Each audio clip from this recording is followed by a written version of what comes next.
নাহিদ এবং আসিফ সাহেবরা পদত্যাগ করতে যাচ্ছেন বলে ইতিমধ্যেই খবর পত্রপত্রিকায় প্রকাশিত হচ্ছে।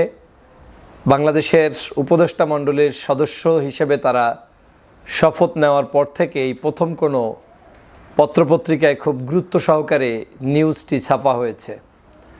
আপনারা জানেন, বাংলাদেশের এক দফা আন্দোলন ঘোষণা করেছিলেন আমাদের ছাত্রদের মধ্য থেকে প্রাণপ্রিয় ছাত্রনেতা জনাব নাহিদ সাহেব এবং আসিফ মাহমুদ ভূঁইয়া। তিনি সেই ছাত্র আন্দোলনের অগ্রণী ভূমিকা পালন করে জুলাই বিপ্লবে নেতৃত্ব দেওয়া আরেকজন বিপ্লবী সৈনিক।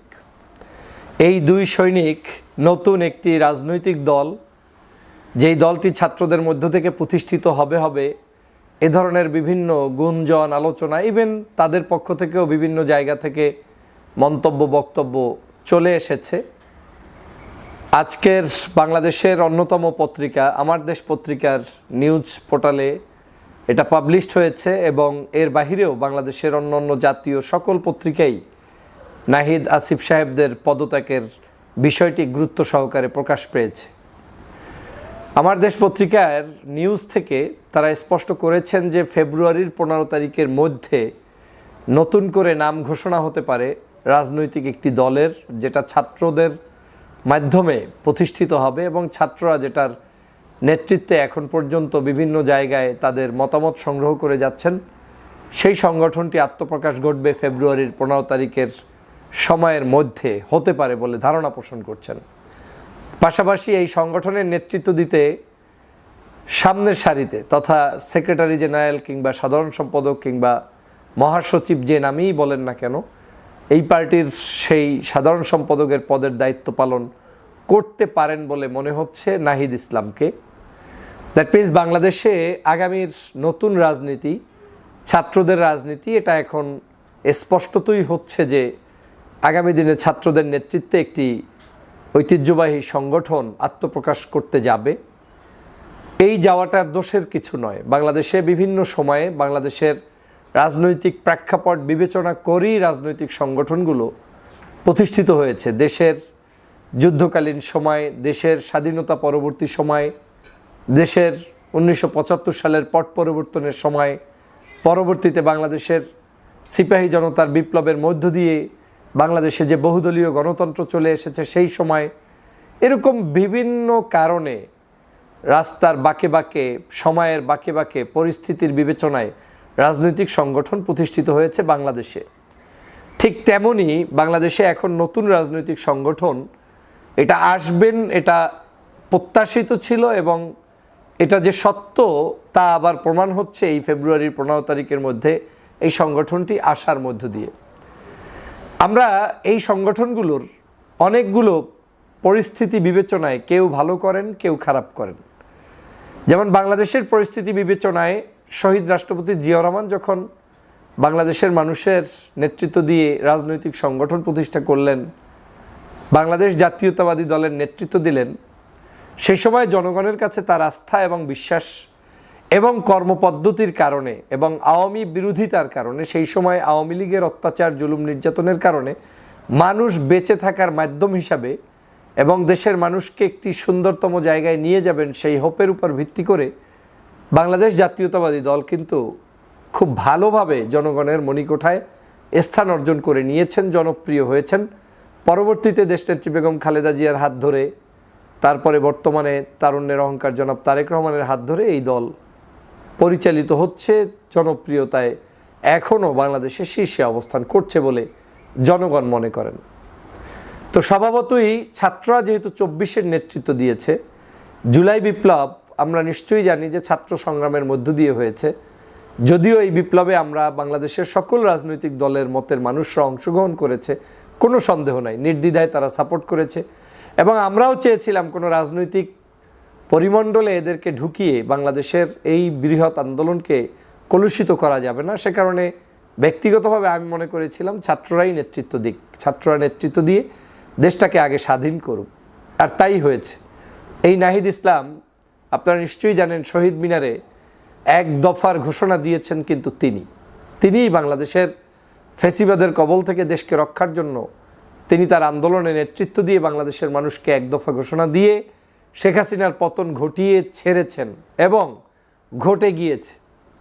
আজ এই বাংলাদেশে তারা নতুন একটি দল করবেন, এটা তাদেরও যেমন আবেগের জায়গা, অনুভূতির জায়গা। দেশকে পরিচালনার নিমিত্তেই তো তারা এই দেশকে স্বাধীন করেছেন, জনগণকে ভালো একটি রাষ্ট্র উপহার দেওয়ার জন্য। আমি সে কারণে এটাকে পজিটিভলি দেখি এবং আমি আন্তরিকভাবে ধন্যবাদ জানাই যে না, আপনারা যুগের চাহিদার আলোকে নতুন রাজনৈতিক সংগঠন নিয়ে আসছেন এবং সেই সংগঠন আগামী দিনে ভালো কিছু করবে সে প্রত্যাশা আমি ব্যক্ত করতেই পারি এবং আমি মনে করি এটা দোষের কিছু নয়। তবে বাংলাদেশে কখনোই যখন যে দল প্রতিষ্ঠিত হবে, নিশ্চয়ই ওই দল প্রতিষ্ঠিত হলে উদার এবং আন্তরিক মানুষ ছাড়া কেউ আপনাকে খুব একটা ফুলের মালা দিয়ে গ্রহণ করবে, এইটা বাংলাদেশের প্রেক্ষাপটে বিবেচনা করা কঠিন। কারণ এদেশের মানুষ এই ফুলের মালা দিতে অভ্যস্ত নয়। এদেশের মানুষ ফুলের মালার চাইতে যারা দেশকে নেতৃত্ব দেয়, স্বাধীন দেয়, যারা দেশের জন্য কল্যাণকর কাজ করে, ভালো কিছু করে, তাদেরকে ফুলের মালা দেয় না, তাদেরকে পথে কাটা বিছিয়ে দেয়। একটা সময় তাদের জন্য অনেক কঠিন পথ অতিক্রম করে সামনে এগিয়ে যেতে হয়। এদেশে নিশ্চয়ই আমি পূর্বে যে দলটির নাম উল্লেখ করলাম, যে শুরুতেই এই দলটাকে ওয়েলকাম জানানোর জন্য তার আওয়ামী লীগ বসে থাকিনি, জনগণের ভালোবাসায় সিক্ত হয়ে দলটি এই জায়গায় এসেছে। দলের প্রয়োজন আছে। দল কেয়ামত পর্যন্ত একই দল থাকবে এমনটা যেমন সত্য না, কেয়ামত পর্যন্ত একই নেতা নেতৃত্ব দিবে এমনটাও সত্য না। আমি এই ধরনের ভালো দল হোক, দলগুলো চলে আসুক, সেটার পক্ষে। তবে এটাও মাথায় রাখতে হবে দলগুলো যাতে কোনো অবস্থায় কোনো নির্দিষ্ট কারো সমর্থন নিয়ে একেবারে বিতর্কিত কোনো পদ্ধতির মধ্য থেকে আবিষ্কৃত না হোক, সেটাও আমি কামনা করি। বিতর্ক হবেই, তবে আমি মনে করি যতটুকু বিতর্ক এড়িয়ে গিয়ে জনতার জন্য, জনগণের সরকার, জনগণের দল, জনগণের আমাদের আন্দোলন, এই যে একটা জনগণের চাহিদা, এই জনগণের চাহিদাটাকে এখানে প্রাধান্য দিয়ে যদি এই দলটাকে সামনে নিয়ে আসা যায়, তাহলে আমার বিশ্বাস আপনারা টুডে অর টুমোরো বাংলাদেশের পিপলদের কাছে অবশ্যই ভালোবাসা কেড়ে নিতে পারবেন। কারণ আপনাদের ঝুলিতে কিন্তু ইতিমধ্যেই 24-এর বিপ্লব আপনাদের ঝুলিতে আছে।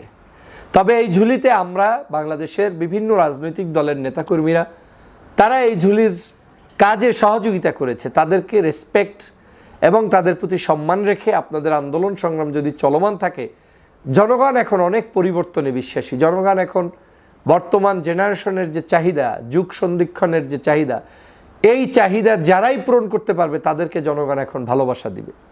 পুরানরাও যদি তাদের দলের মধ্যে সেই সংস্কার এনে ছাত্র সমাজের চাহিদা, যুব সমাজের চাহিদা, জনগণের চাহিদা, দুর্নীতি, দুষ্কৃতি, অন্যায়, অত্যাচার মুক্ত একটি সুন্দর বাংলাদেশ কেউ গঠন করতে পারে, তাহলে তাদেরকে তারা সমর্থন দিবে।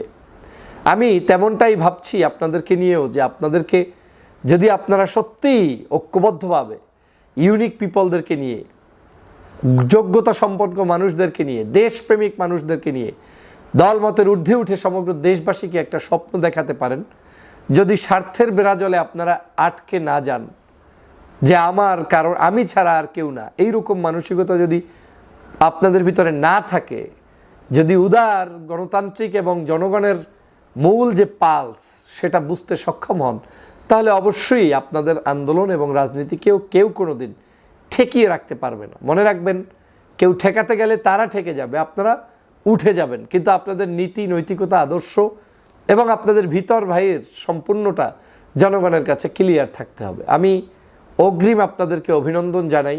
যদিও অফিসিয়ালি আপনারা কোনো স্টেটমেন্ট এখনও দেননি, কিন্তু আপনারা দিবেন এটা মনে হচ্ছে পত্রপত্রিকার বিবেচনার আলোকে, তাদের নিউজের ধাঁচে আমি আজকের এই কথাগুলো বললাম। বাংলাদেশের রাজনৈতিক দলগুলোর প্রতি উদাত্ত আহ্বান থাকবে, নতুন দল আসুক, তাদেরকে ওয়েলকাম জানান। যে যত দ্রুত ওয়েলকাম জানাবেন, তাদের পাশে থাকবেন, সে তত বেশি জনপ্রিয়তার দিক থেকে এগিয়ে থাকবেন। এই যুগটা এমন যে কুণ্ঠা দেখানোর সুযোগ নেই, কলুষিত করার কোনো সুযোগ নেই, ছোট মানসিকতা দেখানোর সুযোগ নেই। অনলাইনের যুগ, মানুষ আপনার সকল প্রকার ন্যারো মেন্টালিটি এটা জাজ করতে পারে, বুঝতে পারে এবং তারা এটাকে পছন্দ করে না। সে কারণে আমি ছাত্রভাইদের এই আন্দোলনকে পছন্দ করি। আপনারা জানেন, বেশ কিছুদিন আগে ছাত্রদের এই যে দল, এই দল নিয়ে বিভিন্ন মন্তব্যও এসেছে। বাংলাদেশের সর্ববৃহৎ দল বাংলাদেশ জাতীয়তাবাদী দলের মহাসচিব বলেছিলেন যে পদত্যাগ করে তারপরে আপনাদের দল গঠন করা উচিত। যদি সত্যি আজকের নিউজটা সত্য হয়, যে আপনারা পদত্যাগ করে এই দল করছেন, তাহলে ওই মহাসচিব সহ বাংলাদেশের অন্যান্য রাজনৈতিক দলের নেতারাও আপনাদেরকে বাহবা জানাবে এবং বলবে যে না, তারা বাপের বেটা সঠিক কাজ করেছে, তারা ক্ষমতায় থেকে অন্যায় কিছুই করেনি, তারা ক্ষমতা থেকে বের হয়ে জাতির প্রয়োজনে নতুন দল গঠন করেছে। আমি বিশ্বাস করি আপনাদের চলার পথে বন্ধুর সংখ্যা একটু কম পাবেন, এটা বাস্তব, কিন্তু চলার পথটা যদি আপনারা ক্লিয়ার করতে পারেন তাহলে এই চলার পথে কারো বাধাই আপনাদের এই চলার পথকে রুদ্ধ করতে পারবে না এবং আপনারা জনগণের কাছে আজ হোক কাল হোক যেতে পারবেন। তবে মনে রাখবেন, আমরা যখন জুলাই বিপ্লব করেছি, বিপ্লবের সময়টার ঐক্য আর আজকের ঐক্য এক নয়। সেই সময় আমরা করেছি একটি ফ্যাসিবাদের বিরুদ্ধে ঐক্যবদ্ধ আন্দোলন, কারণ আমরা সবাই ভিকটিম ছিলাম।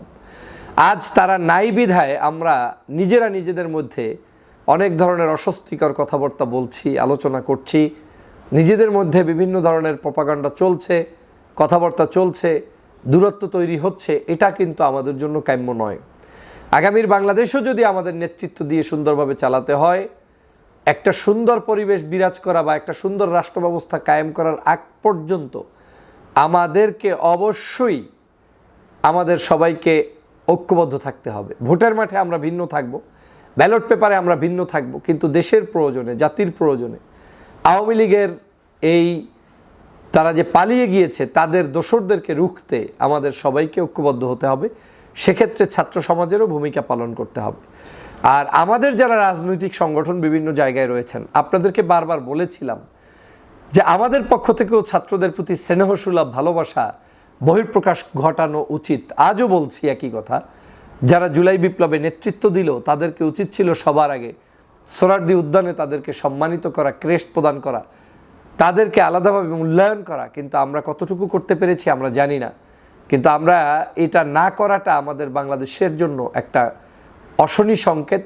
নেতৃত্বের জায়গায় ভবিষ্যতে ভালো নেতৃত্ব আসবে না যদি আমরা ভালো মানুষদেরকে অ্যাকনলেজ করতে না পারি। সেজন্য দলমতের ঊর্ধ্বে উঠে সকল কাজে, ভালো কাজে মানুষদেরকে অ্যাপ্রিসিয়েট করা উচিত। আজ ছাত্র বন্ধুরা আমাদের এই নেতৃত্ব দিয়ে দেশকে স্বাধীন করেছে বিদায়ী এখন এই বাংলাদেশে এই মুহূর্তে আপনি আমি আমরা দল করছি, কথা বলছি। দেশনেত্রী বেগম খালেদা জিয়া দেশে চিকিৎসা নিচ্ছেন, হাজার হাজার লক্ষ লক্ষ মামলা থেকে ছাত্ররা, ছাত্রীরা, দেশের বিভিন্ন নাগরিকরা মুক্তি পাচ্ছে। জেলের মধ্যে বন্দি থাকা বহু মানুষ যারা 17 বছর 20 বছর জেল খেটেছে তারা এখন মুক্তি পাচ্ছে। এটাই স্বাধীনতার স্বাদ। আসুন আমরা ছাত্রদেরও সম্মান করি, ছাত্র ভাইয়েরাও আমাদের বাংলাদেশের যারা যারা বিভিন্ন সংগ্রামে নেতৃত্ব দিয়েছে সেই সকল দলের নেতাদের প্রতি সম্মান প্রদর্শন করে এগিয়ে যান, সেই প্রত্যাশা ব্যক্ত করছি। ভালো থাকবেন, সুস্থ থাকবেন। আল্লাহ হাফেজ।